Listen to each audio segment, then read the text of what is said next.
David, let me know if you're able to hear me. I can hear you. Can you hear me? Good, I can hear you now. I thought for a moment there that you couldn't hear me. I was already worried. Yes, I was so focused on getting my background blurry. No worries. No worries. You're gonna get you'll get used to it. It's with the Zoho webinar tool, it's it becomes easy after one or two times, perfectly fine.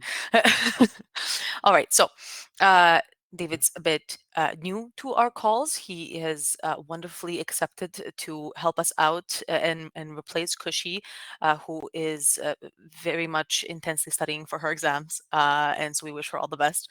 So David is going to be here helping us out with these office hours. For anyone who's new, we always give about a minute or two at the beginning of this call for everyone to join. I started the call about a minute earlier, anyways, so we are going to give it just a minute or so to allow as many people as we can to join. If anyone doesn't join on time, it's okay. The calls are recorded, and they will receive the recording as well after, so they're able to watch. So that's perfectly okay. So let's give it a couple more minutes, David, and then we'll begin. excited. By the way, what's the weather like over there? Not great. It's pouring quite heavily. Same, same. It was funny Mm, because it was sunny, and I had my back towards the window, the office window. yes. And at one point, I just realized that it became really dark in the office because all the lights were out, and I was thinking, Yeah. what time is it? Yeah. And then I realized what was happening. You know what? I'll take it because at one point they said it might snow, which I thought was kind of crazy. Going into end of April, so rain's okay with me right now. That's solid. That's solid, especially because I think a few days ago it went from 25 degrees to 3 degrees overnight. Right? You I were was telling me. like, this is not normal. I can't handle this. Yeah. My body cannot do this. Well, it's like again, how do you dress? You wake up and Exactly. you put on like 50 coats and then take them off. Like, Exactly, exactly. Listen, I have been carrying so much clothes with me for the past few days because I just don't know what to do anymore. Like in my purse and in my training bag, all you have is clothing. right, Just right. various clothing for various seasons. All right, okay. So we can see still people joining, but we're gonna get started because well, we have to. We gotta make this. We want to make this short and sweet, and so we can get to you guys' questions. We know that a lot of times, a lot of you actually join for the question session at the end of these calls as well. So the topic that we're choosing today, coincidentally, is the accruals, which is something that is a popular topic, and a lot of people wanted us to talk about and cover again because of the new features that came out, because of some improvements.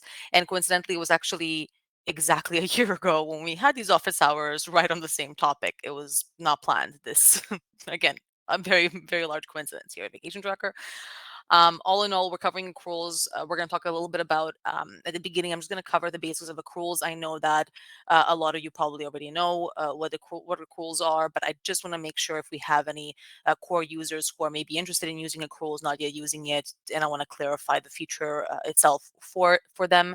So I'm going to try my best not to take too much of your time with the kind of basics, and then of course we're going to get into the improvements that we introduced, making changes if you want to make them, when the best time is to make these changes. A lot of times, companies have questions about this as well, and of course the new features that affect the accrual section as well, or the quota in general. They affect the quota, which then of course in turn affects the accrual as well. At I want to note one more piece before we get into the topic itself. Um, I think that's a bit of a note when it comes down to generally these office hours. So we hold these approximately once a month. We like to have the office hours with different topics. The tool that we're currently using is the Zoho webinar tool for anyone who hasn't been to the office hours before. On the left-hand side, you of course have the Q&A option where you're able to send out your questions, and we're definitely going to try our best to get to all of them at the end of this call. And next to it, you also have the poll section. This is something that David is going to activate so that you guys are able to answer these 2-3 questions for us. Of course, one of them helps us quite a bit with picking out the next topics that we should talk about. So definitely, if you do get a moment, please make sure to answer those questions. I'll give you a little reminder a little bit later as well for those polls before we end the call. Another piece that I want to mention is just an introduction, and I know that a lot of you do come very religiously to these calls, but just for anyone new, my name is Kat. I'm here in support and operations of Vacation Tracker. And here we have David, who's actually new to our team, and we're very happy to have him. He's new to our marketing team. And so we're going to be taking you through this call today. When it comes down to the office hours, I do want to make another note. We're actually going to return back to the hours that we generally offer, the 2 p.m.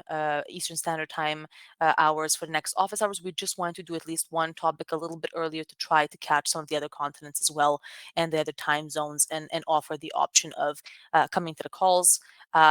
The more people want to join the calls, the more we're going to, of course, open up slots. Maybe we're going to offer the same topic in different time zones. We're going to see what we can do as the time goes. For now, we're going to go back to the original hours that we had because it seemed to be a better fit for a lot of people.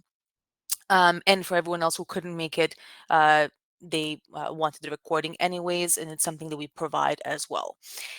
That being said, we talked about the polls. They're activated. We talked about the topic, and again, we're going to go through the Q&A section at the end of the call, so we'll talk about those pieces as well. Also, really quick, at the bottom of the Zoho webinar, there's a little reaction button. I will usually ask you to send me a few reactions if I'm asking you for a question, whether it's seeing the screen or hearing me. So just a little bit of a heads up. All right, so let's get into the call. We got a few more new people that entered, so that's great. I think we can go ahead. I'm going to share my screen, and you guys just let me know once you're able to see it with a little emoji, and just give me a moment and let me get that going.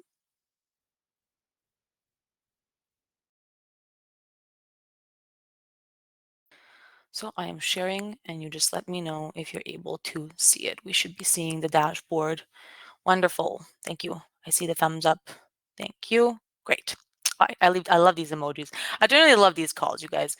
I would turn on the microphones for everyone else as well, but I think we would all be hearing a lot of talking in that case, and it wouldn't really work out best. But I do love the calls because we get to chat with you still. You guys have the Q&A section. We get to go over some questions you guys have and some comments. It's a really great call in general for us. It really gives us a sense of the pulse on our customer base. All right, so this is the dashboard homepage. This is obviously the admin section. The admin is the only one that's able to turn on the accrual settings and actually turn on any of the settings that we're going to talk about today. The accrual settings can be found under the location, under the leave policy settings for, of course, every leave type that you have under that location. Again, something you probably know. I'm going to give a quick breakdown of what accrual is. Again, I apologize to people who made this maybe boring for, but just really quickly. So what is the difference between giving the quota upfront and doing an accrual basis? It means that basically if you're giving the quota upfront, you're giving the quota either at the beginning of the year or the beginning of the user employment start date anniversary. Let's say that they're earning 20 days. If you are not using accruals, you would be giving those days basically up front. So if your fiscal year starts on January 1st, all the employees would receive those 20 days on January 1st. If your reset year happens on the user employment date, then all the users would get their 20 days up front at the beginning of their anniversary, their following year anniversary. When it comes down to accruals, it's a little bit different because the quota is not given up front. It's divided across the 1 year period, and it's then assigned to the users as needed, either on the monthly basis, the semi-monthly, or the bi-weekly. Depending on the option that you choose, you're going to have, of course, a different decimal amount of quota that's going to be given to the users. In this case, for example, we have monthly accruals turned on. We have a quota of 20 days. And as you can see, that's going to equal to a user receiving 1.67 days on each specific day that you've chosen of the month. Okay. If you choose the semi-monthly option, that's going to be the 1st, the 15th, the 15th, to the 30th. So basically every 2 weeks, which is a case for a lot of companies that do kind of the semi-monthly payroll. And then you have the bi-weekly, of course, which is then switching over to every second day in the week. So that would be like every second Friday or every second Monday, you would be receiving the quota, just like how your payroll would basically work as well. At the end of the day, as a lot of you already know, accruals are tied to payroll. I mean, the accrual process does come from the fact that the employee has worked the time and then has earned the quota for their leave and for their PTO. And so therefore, a lot of the times what's going to happen is the accrual type is actually going to match whatever the internal company's policy is for payroll as well. Um, Really quickly, I want to just do a small clarification between accruals and prorating. I see that it happens, for example, often that we'll have in support questions about prorating, but they'll actually be referring to accruals or vice versa. Within our system, and we've taken this from general terms as well, accounting terms as well, accruals are referring to your quota being divided over a period of time and you earning that amount every single year. Whereas prorating is referring to an employee, for example, starting somewhere halfway through the year, halfway through the fiscal year, and only being able to earn however many. Being able to earn a maximum of quota for how long they've worked within the company for that first year. So, for example, if I start about halfway through the year, I will only be able to earn up to 10 days of quota for that first year. And that's a prorated amount. It means that I haven't been there for the full year, so I, of course, cannot earn the full year quota. And that's the difference. Again, I know this may be clear for some people, but for some people may be using the wording a little bit differently. So I want to make sure that we have a clarification there as well. And then, of course, we talked about, we already covered the importance of accruals when it comes down to connecting it to payroll. And you guys probably already know that because it most definitely does match that period as well. The whole point comes from how payroll functions.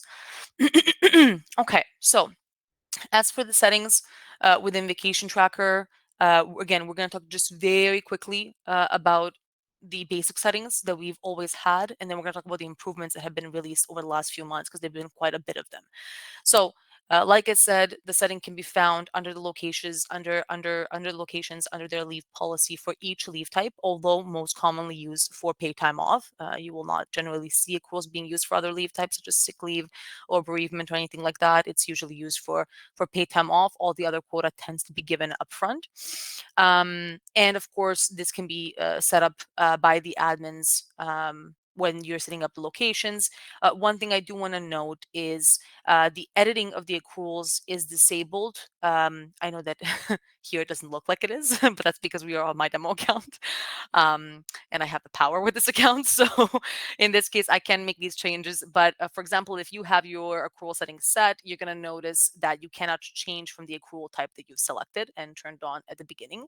You're going to have a little note that says if you want to either disable it or if you want, you can disable it, but if you want to make changes to it, to the different accrual type, you have to reach out to us.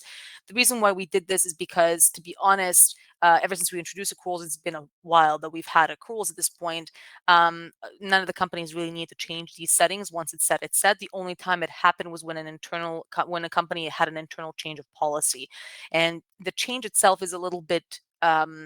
It affects a lot, right? It affects that whole year. If the change is being made in the middle of the year, it's going to affect the past of that existing year. It's going to affect the quotas of the users, how much they've earned. So we try our best to make sure that this option is disabled just so no mistakes can happen because it affects so much of your system. But you are able to change it, of course, if you reach out to us and if there's a need, and then we will usually give you advice. We'll ask you, support will ask you, hey, why are you making the changes? So we can ensure that this is exactly what you need. We'll give you some advice of when the changes should be made, because sometimes it isn't immediate, right? It's something that maybe the company finds out mid-year, but they're going to change next year at the beginning of the fiscal year. So we talk about those things, and this is just a quick piece to talk about as well when it comes down to these accrual settings. For the settings here that we have, of course, when you choose the accrual type, you're able to then choose when the next accrual is awarded on. The current accrual period that you see here is just letting you know what the system is recognizing based on the next accrual awarded on date and based on the time type that you've chosen. One thing I do want to note is we've made a couple of changes, and now we're going to get into the improvements that we made. So especially for the monthly, for example, as a good example, a lot of companies were requesting that instead of having the accrual be awarded at the end of the month or at the beginning of the next month, the companies actually wanted to go ahead and give the employees the quota ahead of time. So at the beginning of the month that they're going to earn, which is basically ahead of time. Because in this case, for example, I'm looking at the current accrual period being the 1st of April to the 30th of April. Please note, these dates will always change depending on when you join these, when you open these settings. You're going to see a different date. For example, we're seeing this because we're in April. If we're in May, we're going to be seeing the 5th of the 1st of May and the 30th of May, right? So just keep that in mind. It follows the month that you are in. So in this case of these settings right here, by changing it to the 1st of April, what we're doing is we're basically allowing the user to get their 1.67 days before they've even earned it for that month, right? And that's okay. This is again a decision that is made internally by the company. The generally more traditional option is for it to either be the 30th or the 1st of the following month. That's what we used to allow, and that's what was the first setting. We have now allowed you to go in advance, of course, and make those changes. So that is one of those improvements that we've introduced based on a lot of feedback. And again, if you have any questions regarding these types of settings and things like that, always reach out to support. If you're not sure about something, better to reach out to us, just confirm and then make the changes so that we can ensure that it works well for you, for your guys' team. Okay. Depending on this next accrual awarded on date, of course, is not going to affect the decimal amount. I mean, that stays the same. The users still earn the same amount. It's just a question of, is it ahead of time or is it the more traditional route? The next piece that we have is the allowing requesting accrual-based leave in advance, also a highly requested feature that we introduced, where you're able to allow your employees to request for the days that they're yet going to earn in advance. So what does that mean? It means that now in April, I have, let's say, 4.5 days, maybe 5, that I have accrued so far. I'm yet to accrue my 10 days, let's say in September. I'm giving random numbers at this point, but let's say in September. And I want to request my leave for September for those 10 days. I am able to, with the setting being set to yes, I'm able to send a request now for September for those 10 days that I'm going to have in September. So you're allowing your employees to request leave in advance. This setting is very different from the allow negative balance. I want to clarify that because we used to not have this setting, and some companies allow negative balance in order to allow for this. You do not have to do that anymore. With this setting, you're allowing them to go up to the maximum that they're going to earn. With allow negative balance, there is no maximum of how much they can go into a negative amount, right? So they can go over the 20 days of total that they have in the year. The following feature right after that also requested the pause accruals when user is deactivated. Basically means that if a user is temporarily deactivated, whether they are on long-term leave, or you've deactivated them because maybe they're a contractor, they're now working for some time for the company, you're going to add them back. We pause the accruals when the user is deactivated so that the system doesn't continue assigning the days. In some cases, this does not apply, hence why it's a yes or no option. For example, we've noticed this in some countries for specifically either the maternity leave or the parental leave. The employee is still allowed to accrue for their PTO, even though they're on maternal or parental. So in that case, we had to offer both options, right? It wasn't something that to make sure that it's customizable for everyone and that it fits everyone's needs. And we have the enable accrual cap. So another feature that was requested quite a bit, because this is actually a necessity in some states and a couple of countries. I am going to kind of quickly cover it and explain what this basically is. But I do want to clarify that unless you use this option and unless you need it, you most definitely, well, you may get confused. And also you most definitely will know that you don't need this when I finish this conversation. I say this because, again, it's a very specific feature. We did have to introduce it because it was basically a legal necessity, and the companies were having a very hard time with manually working with this. So we completely understood the case. But again, it's specific, which means that if you don't need it, you really it's not something that you would just implement into a policy. But I'll explain how it works, and maybe this is something that your team needs and you didn't know that we offered, that we introduced it. So we'll talk about that. Enable accrual cap. Basically, without the accrual cap option, without this feature, the brought forward amounts and the accrued quota or the total quota are completely separated in our system, which means that if you, let's say, roll over a specific number of days into the next year, unused days from the previous year into the next year, they're added over to your quota. So let's say that I have 7 days left over from my unused days, and I have a 20-day quota in the following year. I'm going to have a total of 27 days next year. I'm going to have 7 days brought forward and 20 yet to accrue, which will give me 27 days. If there's an expiration date, of course, those 7 days will expire. If there is no expiration date, they don't expire, and I'm able to use them at any time. Um, in the case of the accrual cap, the brought forward setting now becomes a part of the total quota as well. And what does that mean? It basically means that you are still able to accrue um, the same amount, so the 20 days, and you are able to transfer unused days from the previous year. Usually, you're going to hear people saying that you can transfer all days, unused days from the previous year, but that there's a limit, aka there's a cap, and the cap is usually an amount that's so the total quota gets multiplied by a specific number to get to that cap, to get to that maximum amount that the user can have fully in a year with their brought forward and their quota in that year. So let's take an example in the case where we have, you know, let's say well, I think we had an example of, let's say, I'm going to talk about 200 hours, let's say. So we had an example yesterday that comes to mind right away because we were dealing with it yesterday, and it's in my head right now. And with this case, we had a case where the company actually had a cap of 200 hours that the users can have within 1 year, which meant that that included their quota and how much they're allowed to bring forward in a total. And what does that mean? It means that they had a quota of 160 hours, aka 20 days. 160 hours falls into 20 days, and they had a cap of 200. So what we did to get to the amount that they need to get to, it's 160 times 1.25 to get to the total. And so their settings here for cap earn days would be 1.25 because that's the maximum amount that the user can have in that 1 year. What happens if the user hits the cap with the amount of days they've brought forward? Well, they're still going to bring forward all their unused days from the previous year. So even if it's 10 days, they can still transfer 10 days, but they can only earn in that year 15 days to get to that max of 200 hours. So they cannot earn the 20 that they usually would. They would be blocked at one point by the cap. What happens mid-year if the user uses some days? Well, the system is going to allow them to then continue earning somewhere mid-year once they've used the additional days and they're not at the limit anymore.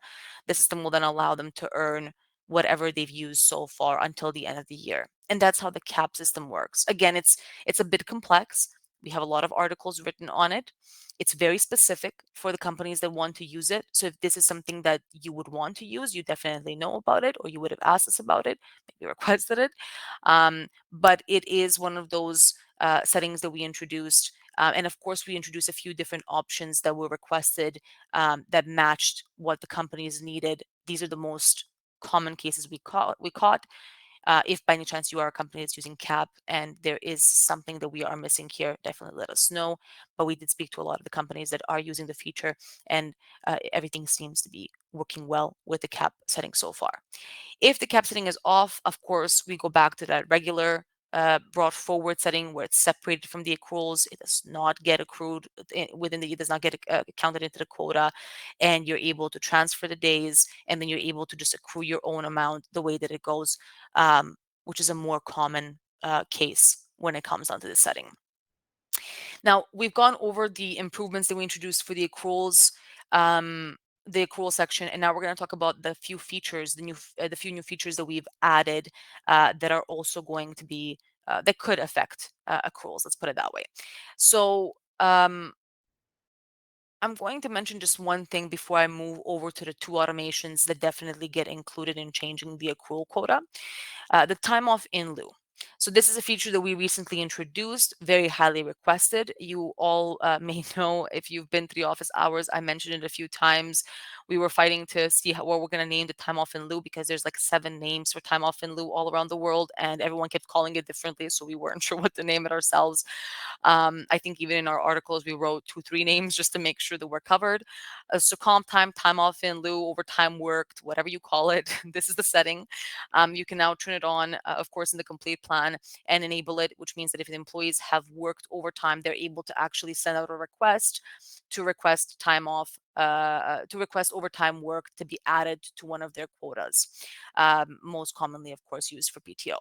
Of course, this setting is you can turn it on within the leave policy itself, and these days are then given to the user and assigned to the user. It's really important to note that time off in lieu, although it's added to the quota of the user, it's not actually it's not actually going into the accrued amount. So even though the user has, let's say, 20 days that they're accruing, even though they're having an accrual amount that they're going to be receiving, if they receive any type of toil added back into their quota, it's only going to be added on top, but it's not going to change the accrued rate, because it's only the base quota that's being accrued. So even if there's time off in lieu days added here, we are only accruing the base quota plus any additional days that are added from seniority entitlement and role entitlement, which we'll talk about now. Time off in lieu in this list is not included in the accrued quota, and it's not going to change the accrual rate. So just an important note to make. The reason why we did this is because we went, well, also we've spoken to a lot of the clients that matched, that confirmed our belief, but we also believe that at the end of the day, if the user worked overtime and the amount is given to them, the users need to actually accrue that amount. It's overtime worked and it's signed back. So just a quick note on that. The 2 features that I just mentioned are automations. As most of you probably already know, we've recently introduced automations as well on the left-hand side menu. As admins, you're able to see that. So far, we have 3 automations: seniority-based entitlement, entitlement by role, and blackout period. We're adding more as we speak, of course. We have also added open API. It's just not available here to select. We're going to be releasing it soon, but even now, if anyone is interested in the open API feature, definitely reach out to us. It's available. uh, we're able to enable it for you even before we release it in the automation section. So just a little bit of a heads up for that. The 3 features that we introduced, like I said: blackout period, seniority entitlement, entitlement by role. Blackout period, of course, does not affect accruals because it's just a period of time that the users cannot take leave, whether it's an audit or a busy season or peak season, whatever it may be in the company, and there's a reason why the employees cannot take the time off. That's the feature for that. We have the seniority entitlement, entitlement by role, which are 2 automations that assign additional quota to the users, and so of course that would affect the accrued rate. Seniority entitlement allows the users to earn the days depending on how long they've worked in the company for. So let's say that the employee earns 1 day after 5 years in the company, and then another day for each following year until they hit a maximum of, at the 10 mark day, or let's say at the ninth mark amount, to get to a total of 5 days. So let's say I have 15 days that I start off with, and I need to get to a maximum of 20 days after working in the company for 5 years. This is the feature that I would use in order to get those days, in order for that to be automated. Um, this setting, well, I'm not going to go too much into details of these features. We talked about it already in the other office hours. We definitely have the help desk articles. If you are trying to turn on the feature, definitely let us know. Even through support, we'll be able to help out with not a problem. But I do want to just clarify that because it's adding the quota to the user and it's increasing their quota, basically, of course, it's going to affect the accrual rate. So instead of dividing the accrual rate of 15 days, I'm going to be dividing the accrual rate of 16, 17, 18, 19, 20 days, right? Until I get to the maximum that I'm supposed to get to. That's a seniority-based entitlement. Entitlement by role similarly adds additional days depending on the label that that the user has been assigned to. most commonly used with roles such as manager, supervisor, director. And so these different roles can work to assign the additional days to the user. Again, because you're assigning the additional days and now they have more quota, a total number of those days is going to be taken, and then we're going to create the accrual rate. This is also very common when you're customizing the user's quota, even if you're not using seniority-based entitlement or role-based entitlement here. You most definitely can also change the base leave quota for the user if they, for example, they have a different contract than the other employees, and making those changes will, of course, give you, again, a different accrual rate, a correct accrual rate based on the quota that's been given to them. So these are the changes and these are the settings and the features that we've introduced so far that have now affected, in a sense, the accrual feature. We've gone through it with a lot of companies that are using it. Everyone seems to be quite happy with the changes and how it all works. But definitely, if there's some questions and feedback, we'll go through them as well. I believe I covered everything. I want to see if there was anything else that I wanted to mention regarding the accrual, but I think we're good to go. If there is anything that I missed, Anna, our product manager, is in our call, and she will most definitely remind me in the Q&A section. So I think we're going to be okay and good to go. Before we get to the questions that people may have, just a really quick note again, the poll section is on the left-hand side. If you didn't have a moment, feel free to go to the poll section and just answer those 2-3 questions that we have over there, so we can make sure that we have the right topic. For our next office hours. Okay. All right. I think that we are good to go. David, it is your turn now to talk. Yeah. Well, listen, that was great information. Definitely a lot to cover, but hopefully very educational for people who are more interested in accruals. So starting with the first question, I think we did answer this, but Andre just wanted to go into much detail as possible when it comes to accruals, especially because they have no idea how to set it up. I would just refer to, again, if anything wasn't clear, maybe book a call with support, and then she can go in more closely. But for sure, there was a lot of information to unpack here. Yeah, Uh, when it comes down to that, Andre, there's a couple of things. First of all, if you guys are setting up for the first time, if you guys are a new client and you haven't had a free setup call with us, feel free to book one and just send us a message via chat or via email. And of course, we'll send you a link, and we don't do phone support, but we do, of course, always have that kind of one free setup call that the clients can use. So definitely reach out to us if you're a long-time client and you guys are just turning on the accruals. You can still reach out to us. We'll be more than happy to help and see what we can do. There are articles, there's help desk articles, of course, that you can reach out to that give the step-by-steps on everything that we've talked about so far. But if you feel like you need just to make sure that everything is set up correctly, you can definitely reach out to us, and we'll kind of go through you guys' case. Every company has a different mhm, case when it comes down to accruals and all of that. So it is different. We'd have to get a little bit more information from you to understand what are you trying to set up. Um, Actually, to be honest, what I usually say in support, and what we really try our best to say to always do is ask what problem you guys are trying to solve ideally, and then we can give you the right solutions, right? Not so much, sometimes, a company may think that they need one setting, but it actually turns out to be another one, or maybe they don't even need that setting at all because it's automated in a way. So just keep that in mind, but feel free to reach out to us again via chat or via email anytime. perfect. We'll move on, I guess, to the next question. So Lisa was having some trouble seeing the specific page when it comes to the accruals.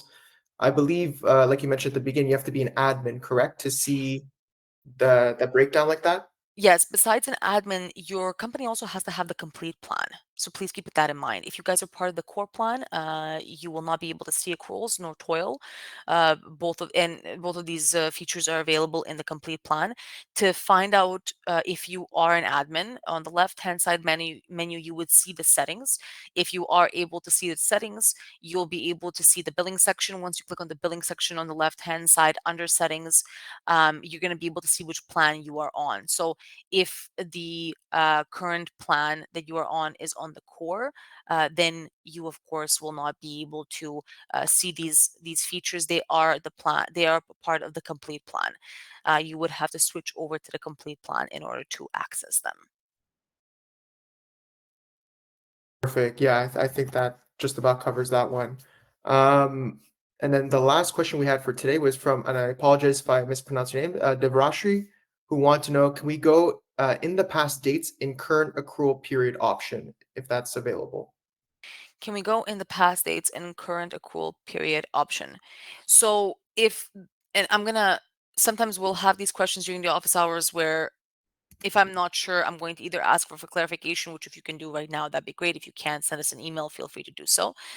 If you're referring to accruing in the past and applying the accrual settings into the past, um, in a sense, when you're turning on the accrual within the one fiscal year or whatever your settings are for the location, we're going to send the events into the past as well. So if, for example, it's somewhere April, for example, right now, but your fiscal year is January, and you turn on the accrual settings now, we're still going to go back all the way to January and make sure that the accrual settings are applied evenly all throughout the year. They don't start from April.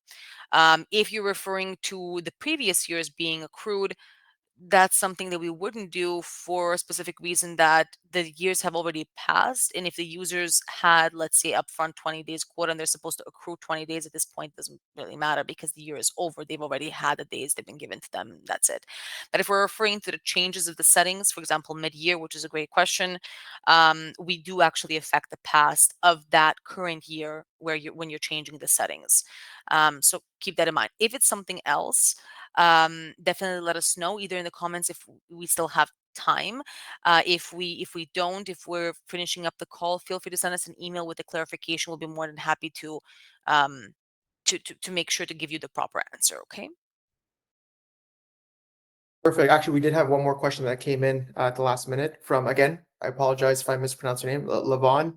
Do you plan on adding a feature for employees to also clock their time in the vacation tracker, i.e., actual hours worked, so that the overtime, time off in year or toil is managed in the same place? Every once in a while we get this question. So this is basically time tracking, which to be honest, Levin, we don't want to get involved in. At this time, at least, vacation tracker is trying to just stick to leave tracking. We do want to introduce a couple of things that may seem a little bit different in how the current settings are. For example, we are wanting to introduce the option for you to set which hours are worked in a in a day for the user. So you're saying, okay, the user actually works 9 to 3 or 9 to 5, 7 to 4. They work Monday, Tuesday, Wednesday, and then Friday. So it's basically almost kind of like a scheduling of the employee, in order to allow for multiple reasons. We've had a few requests for not only the times, so that of course this time can be added into vacation tracker and so that they can track of when everyone is working, and so when the requesting of leave matches those days, but also because of the fact that some companies work 10-hour shifts or 6-hour shifts. They work a little bit differently, and so the calculation has to make sense.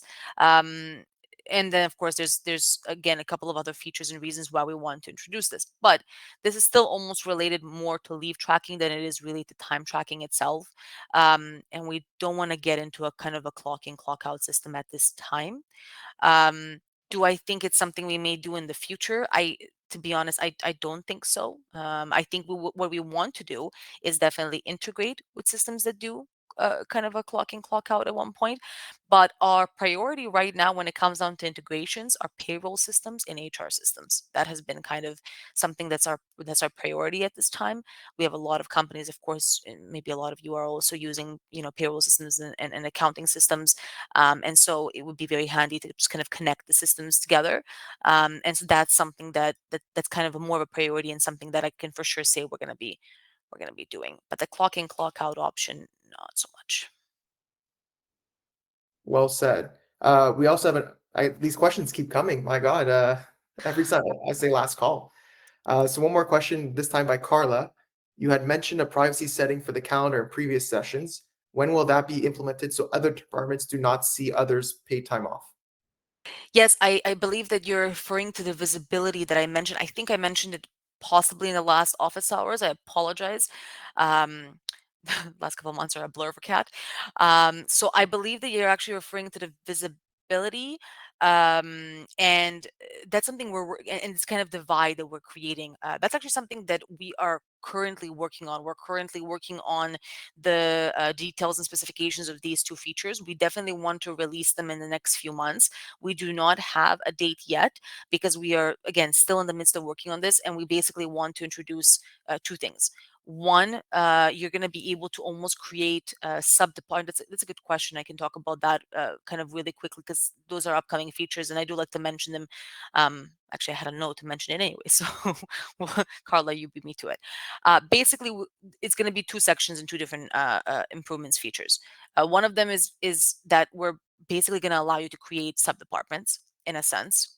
So you're going to be able to create um, you're going to be able to keep the departments that you have, and then if you want, if you have, let's say, in accounting, receivables and payables, that's a good example, you're going to be able to create sub departments in this as well.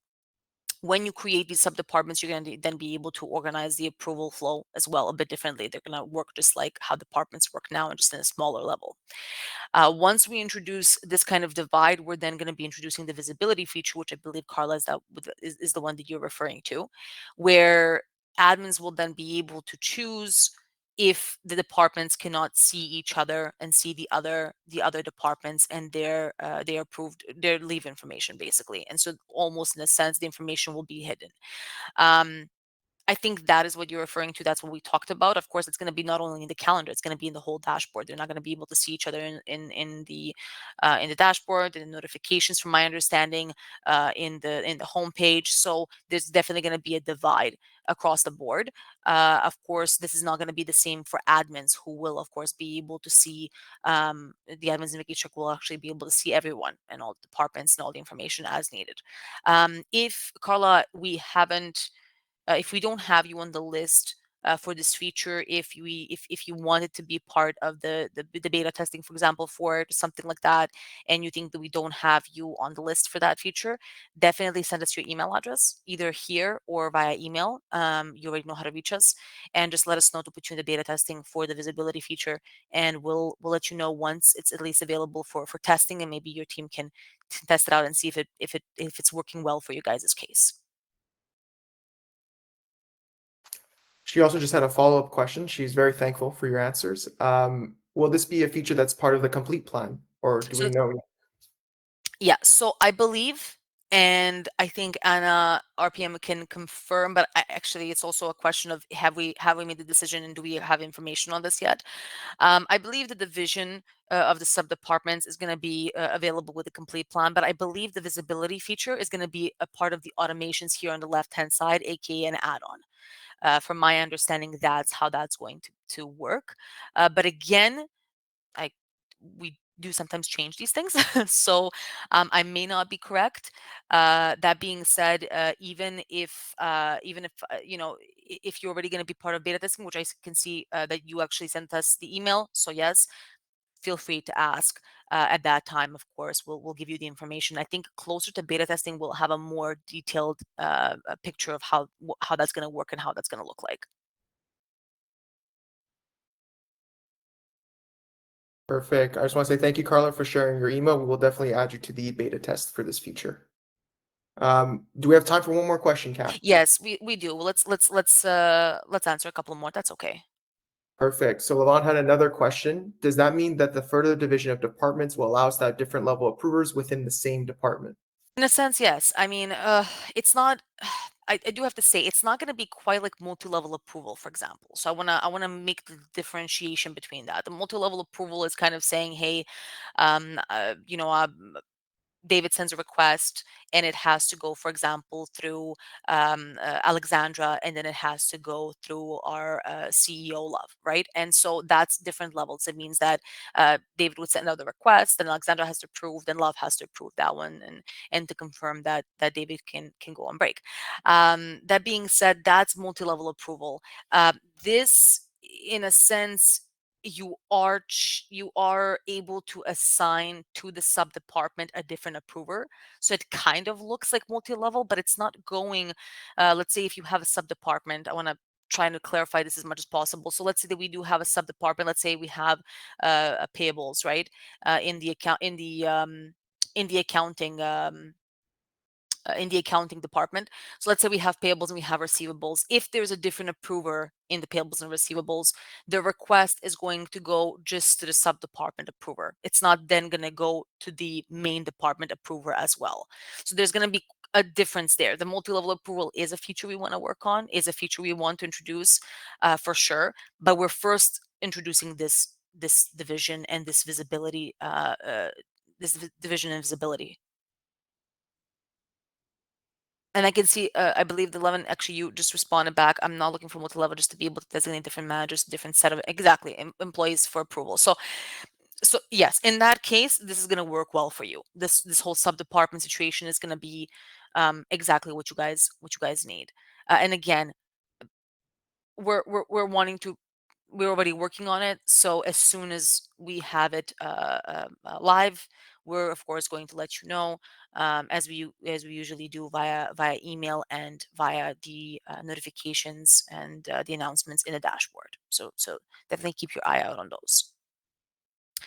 All right. So I think that we could be finishing up since we're a little bit probably going over time. Yeah, we have no more questions. I think we covered them Good. all. Good. So Good. All right. Thank you guys so much for all your questions. Thank you for joining as always. Thank you so much for your feedback. If you have any additional questions, comments, definitely send us an email or send us a chat. As you guys know, you can always reach out to us. We really appreciate you guys joining these calls.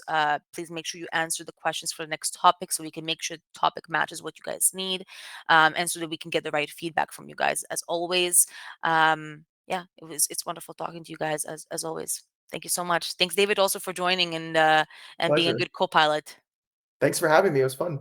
Thank you. Thank you guys. So we're gonna leave. If there's anyone that wants to answer a poll, I'm going to just we're gonna turn off our video feed and our microphones. We'll leave another minute or two if anyone wants to answer the poll or wants to send out another message really quickly for about a minute or two, and then we'll go from there. Thank you guys.